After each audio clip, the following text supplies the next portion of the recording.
నేరుగా విషయంలోకి వెళ్ళిపోదాం.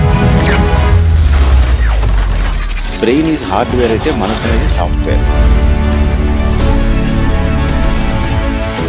మానసిక ఆరోగ్య సమస్యలు పుట్టుకతో వస్తాయా, పెరుగుతూ వస్తాయా? ఆందోళన, టెన్షన్, భయము, నిద్ర పట్టకపోవడము, ఇలాంటివన్నీ కూడా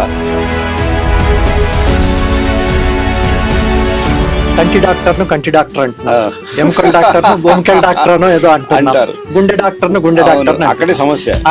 పిచ్చి డాక్టర్ అని అంటున్నారు. మరి మెంటల్ వచ్చిన వాళ్ళకు చేసే డాక్టర్ కాబట్టి మెంటల్ డాక్టర్ కా లేదా పేషెంట్? మనుషుల్లో ప్రధానంగా ఎలాంటి మనస్తత్వాలు ఉంటాయి? మనసు అనేది మెదడులోనే ఒక అంతర్భాగమే. చిన్న పిల్లలను కొట్టకుండా పెంచడం ఎలా? పిల్లలు ఎప్పుడు కూడా మనం చెప్పేది చెయ్యరు, మనం చేసేది చేస్తారు. ఈ రోజు తెలుగులో మనం ఇన్ని కాలమ్స్ కానీ పుస్తకాలు కానీ రాస్తున్నాం. ఇప్పుడు ఈ మధ్య తయారయ్యే డాక్టర్లు కానీ, ఈ మధ్య వచ్చే మిగతా ఫీల్డ్స్లో ఉన్న యూత్ కానీ తెలుగులో రాయమనండి, రాయలేరు సరిగా.